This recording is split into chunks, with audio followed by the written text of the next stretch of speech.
Well, good morning, everyone. We're in Gainesville, Georgia today at the home of our old friend Gene Bell.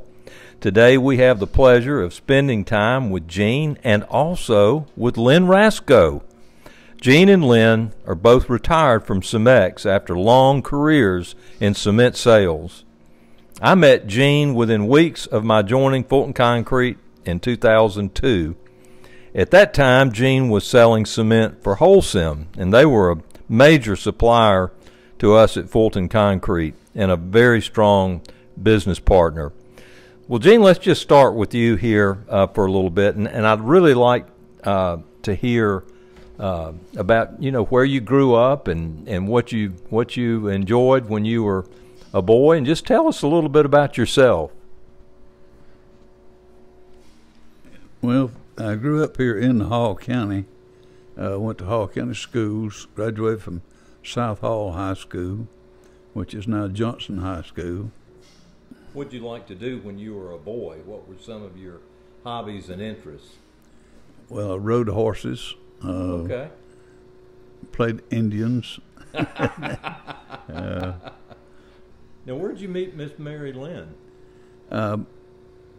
Mary Jane. I'm sorry, Mary Jane. Through friends, even though we went to the same school. She was a year behind me, and I didn't know her in school. And then we started dating, and we dated for a couple of years, and then finally she asked me to marry her. We've been together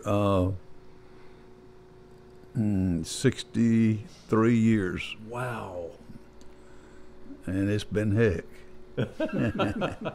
Now, how many children? We have 2 girls, 5 grandkids, and 4 great-grandkids, and another one on the way. Wow.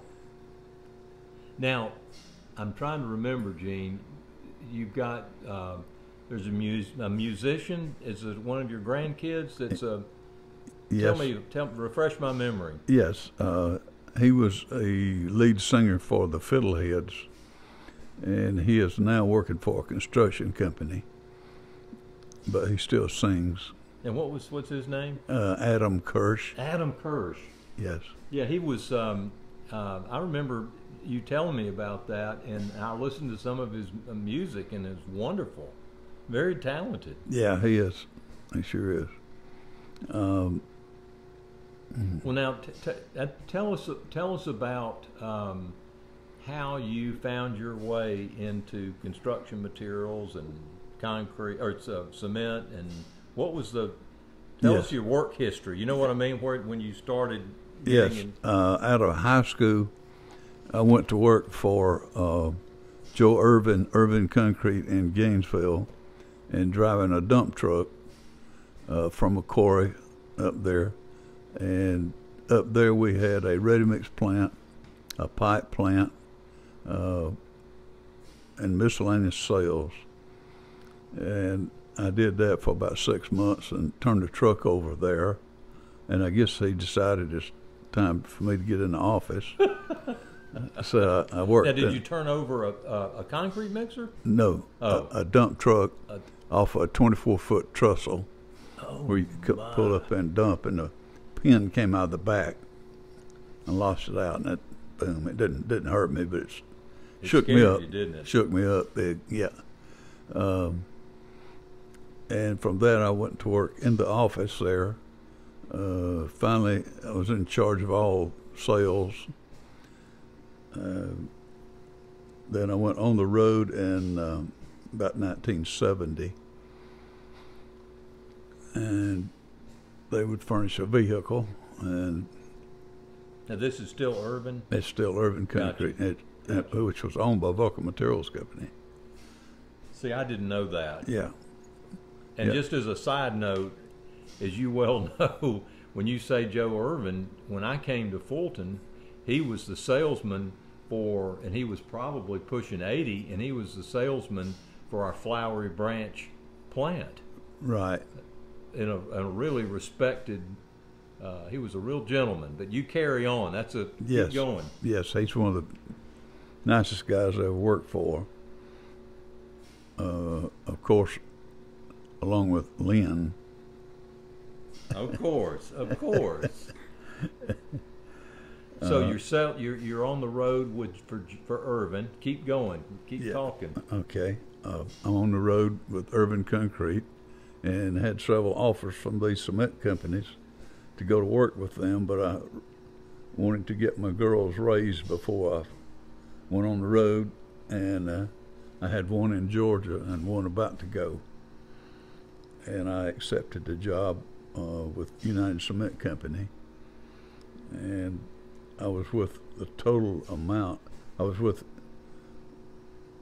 the United Cement group and all for 23 years, and then I went to work for Cemex and worked there 8 years, and then 3 more years as a consultant, and enjoyed every bit of it. A lot of people would say, I don't see how you do that. It's, a job is boring. Nothing was boring to me. I enjoyed every bit of it. You meet new people. I never did get bored with it. Well, now, so you're going to have to help me. You know a lot more about the cement industry and the history part. So, how did United become Holcim? Did Holcim buy United, or do you remember? Holcim bought United. United was the last locally owned cement company there was, and they told us, you don't have to worry, we won't sell out to any foreign investors. And they called me one time when I'm in a customer's office and said, okay, we got some news for you. We got good news and bad news. I said, well, let's have the good news first. They said, well, you still got a job. I said, oh, thank you. And they said, but the bad news is we sold out to a foreign investor. So that's the way that took place. So at that time, Gene, when that sale took place, where was the cement manufacturing? Was it in Artesia? Yes. And we used the Artesia plant. Got some in by Theodore. I had several rail customers also. Yes. Okay, and so yeah, that was before Holly Hill. Holly Hill was after I came into Atlanta. Holly Hill was probably 2004 maybe, or something like that. Seemed like. Yes, that's right. Or maybe even a little bit later than that. I had the Toxway people went down to Holly Hill and picked up. So I sold cement out of 3 plants. Okay, folks, we're doing several at once, which is kind of exciting. And we've got Lynn Rasco here, and I guess it was probably a year or so after I met Gene that I got to meet Lynn Rasco. It was at least a year. And I'll tell you this, when Lynn had a very, very positive reputation in the industry, and that reputation preceded him. And I'd hear his name, people speak his name, and I said, I want to meet this man. And so I finally got to meet Lynn. It was probably at the Village Tavern in Alpharetta. I couldn't swear to it, but I did finally get to meet him, and he was every bit of a gentleman and a professional, as I had heard. So Lynn's here with us now, which I'm happy to have him here, and I'm gonna, Lynn, tell us about. Let's start off again. I'd like to hear a little bit about you personally before you tell us about, how you got into cement. I didn't know my mother knew you. She's the only one that talked positive about me. I grew up just outside of Birmingham. Lived there my whole life. I was a little bit of an anomaly in the company, in the workplace, where most of the people that I dealt with had transferred and relocated, and my wife and I made a decision that we wanted our kids to know who our grandkids were, who their grandparents were. So we never moved. We had chances, but we stayed.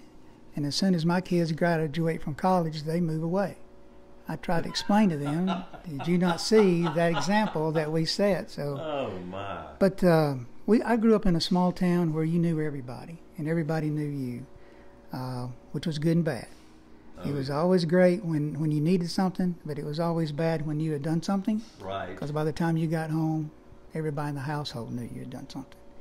But I wouldn't take anything for it. Now, what town was it? It was a little town called Pinson. It was just right outside of Birmingham.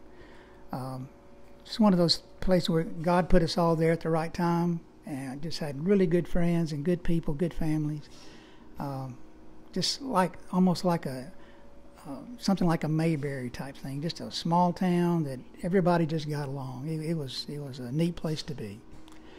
When I got out of high school, I wanted to be a pharmacist. I had a cousin that owned several stores, and I thought that was a neat thing to do, help people. That's what I thought. So I go to college and did that for several years until I realized there's this little course called organic chemistry. Nobody warned me about that. We didn't get along very well. Right. So I had worked at the cement plant there in Birmingham.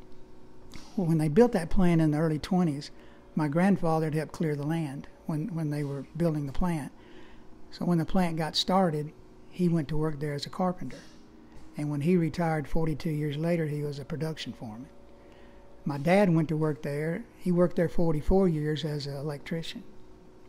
And my father-in-law worked there 42 years as also as an electrician. So I had heard my dad talk about my father-in-law, who at the time I didn't know was going to be my father-in-law, for years and years. But when I was in college, I was working there during summers. And I'd go and live that life and go home filthy dirty, and I enjoyed it.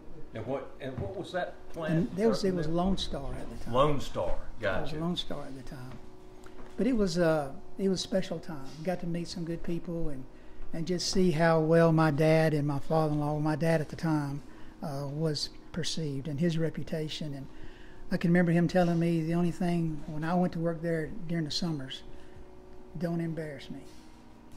I tried not to, because I knew if I embarrassed him, that'd be my last day. But it was a great place to be. Good industry, good people, and that's the thing that drew me to it. I was the first relative the company had hired in 25 years, because they had so many relatives, and you get in there with the nepotism and all that. So they had completely shied away from that. But I started off as a laborer, moving pile of cement from one, and then moving it right back again. Then I stacked bags for a while. And then, like Gene was saying, they put me up in the office, and then I became the terminal manager. And at one point in time, my dad and my father-in-law actually worked for me. I was signing their paychecks. Wow. And you want to see how good that relationship is? Mess one of their paychecks up. Right. They'd come bring it to my attention real quick. I shorted them some hours. But we never had 1 minute's problem. And the reason that we didn't is because I never told them to do anything. I would ask them. They knew what to do.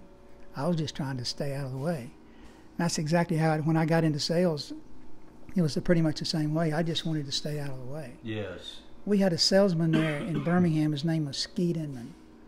And he was the ultimate professional in my.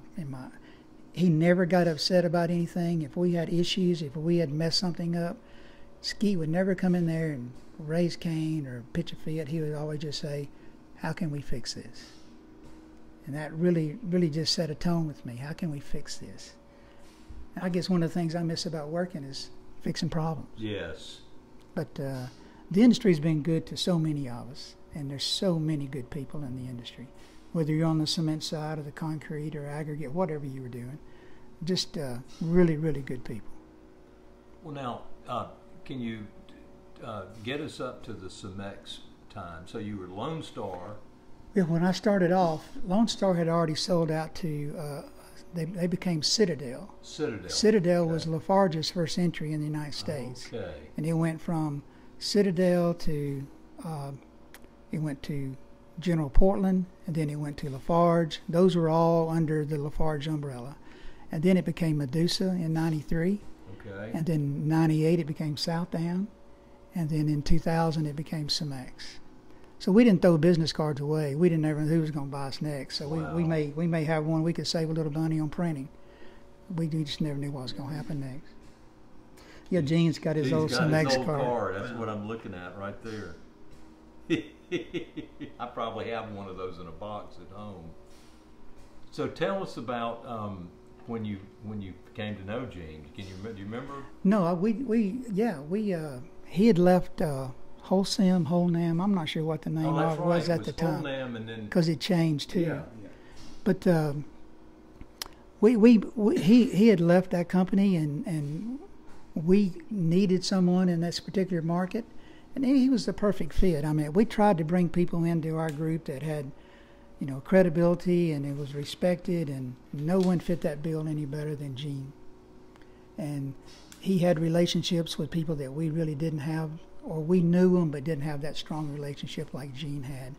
So he was a welcome addition, and he did a great job the whole time he was there.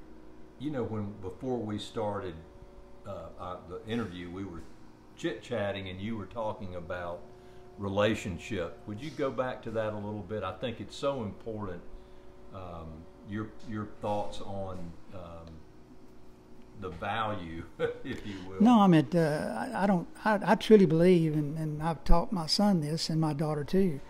Relationships is what makes the world go round. I don't care what you're doing. If it's with the people that are there to work on something on your house, or if it's people in your line of work that you're doing, or teachers, if it's at church, if it's at business. It's relationships. That's what makes the world go round.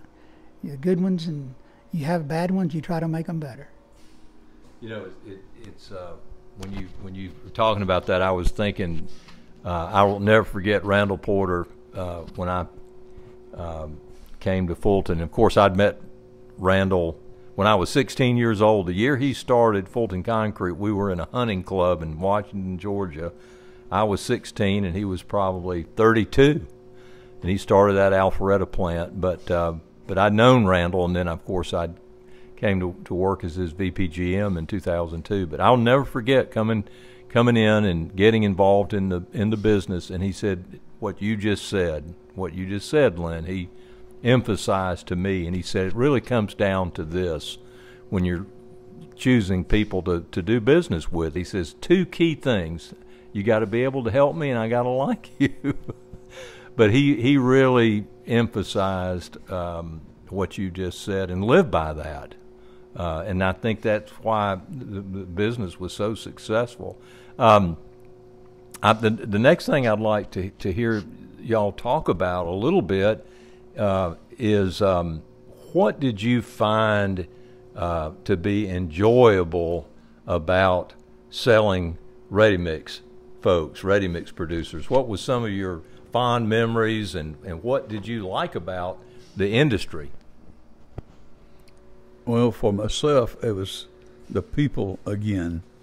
You just meet different people, and you build from that. Who were some of your, when you look back, some of the guys that the people that you really enjoyed that you built close friendships with? Who were some of those? Well, that would be Morgan Concrete, of course, Scott Morgan, Fowler Flemister people, N.A. West. Yes. N.A. West, that's right. Yeah. Of course, Randall loved you. Oh, yeah. Randall Porter thought the world of you. Yeah. Okay. Lynn, what about you? Fond memories of selling the ready-mix guys and that whole experience? As we were talking earlier here, one of the things that made it special, it was always fun to call on people whose name was on the door of the business. They had a totally different, look than what the bigger companies had. But back when we started, everybody was independent almost, Gene. I mean, it wasn't like you had the vertically integrated companies very much at all. I think the government came in the late 70s and divided all that back up again. But calling on the independents was special. Everybody had their own way of doing business. Nobody did it the same. I used to tell my wife if they all did it the same, they'd all have white trucks, and they'd all, you know, all look the same, and nothing would be different. But Right. it was a pleasure, and it was a pleasure to sell a job. And I can remember to this day, whether it be a package job, ready mix job, we would ride through a particular part of town, and I would start to tell my kids, you see this building right here? We sold that building. So it got to be, you know, 15 years later. I'm driving down the same road, and my wife would say, you don't need to tell me anymore. You sold that building right over there on the left. I remember. I mean, but anytime you did that, it was special. It was something that you saw, you had a hand in, you had a part in it, even though it was a very small part. It was just great to build those relationships.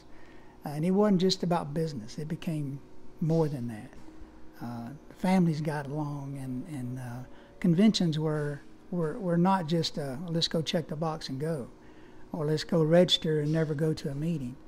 I can remember going to the Georgia conventions when 500-600 people there, it seemed like. I mean, it was well attended, and the meetings were well attended. It was a good time. It was a good time. It was a good industry. When you look back over your career, and with, you know, looking especially on the cement side of the process, what stands out are some of the really big changes that took place over your career in cement. Could you talk a little bit about some of the big changes in cement, in cement production, cement sales, but just in general, big changes? You know, with every time there was an acquisition or we got bought out, then you had a whole different philosophy. Well, now we're not gonna target package, we're gonna target bulk, or we're gonna go after paving jobs, and then somebody else would buy us out, and then you go back to what you were doing before. So it was always a different philosophy. Management always changed, even though the company may stay the same. Upper management would change, and we're going to try something different. But you know, the regulations came from EPA, the emissions. Yes. It just changed. I can remember when we first put in preheater towers.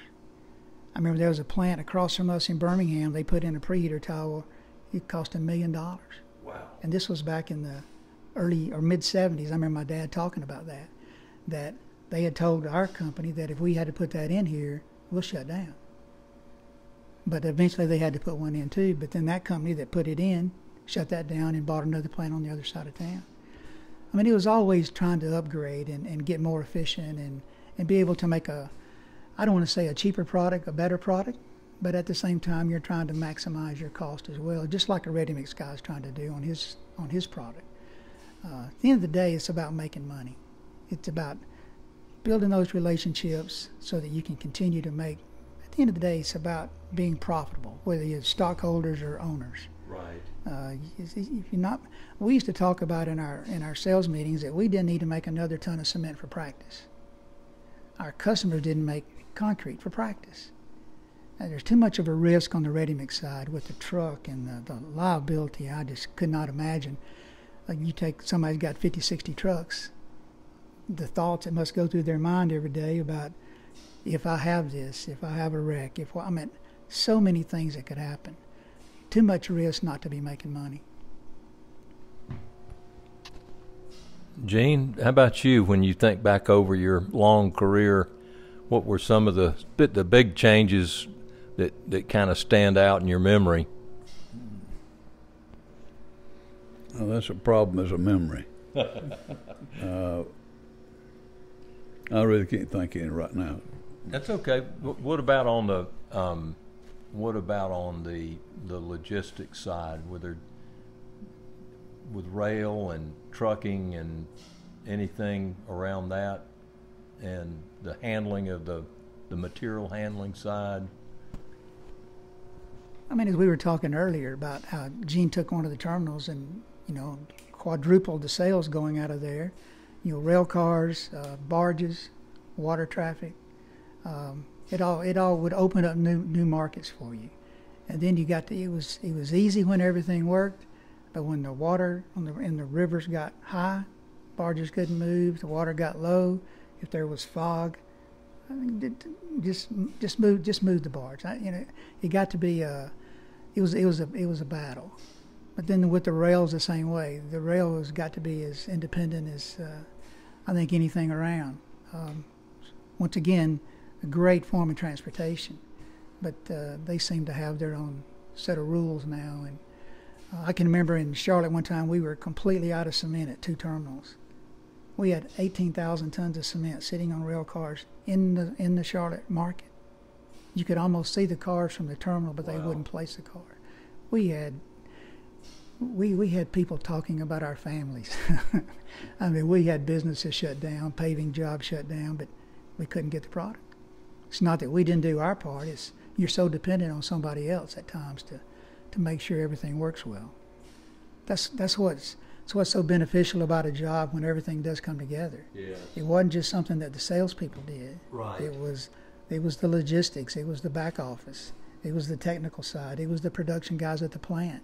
It was everybody coming together to make it happen. That's when it's rewarding. You mentioned the association, and I'd love to hear some of your thoughts on the benefits and the value to you, to the to the producer. But what's the benefit of the Concrete Association? It didn't matter what state we were in, because we competed in my area, probably about 8 or 9 states. But at the end of the day, it was about growing the pie. Everybody's trying to eat out of the same piece of pie, and our only option was to grow the pie, so everybody could still benefit and grow their business, replace their equipment.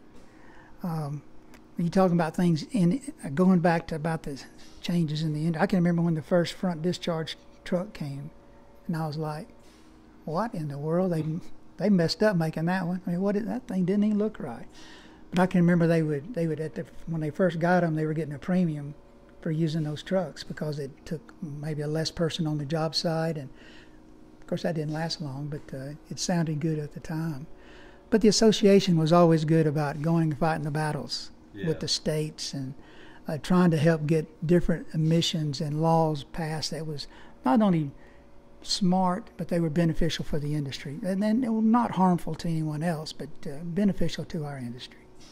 It's an ongoing thing.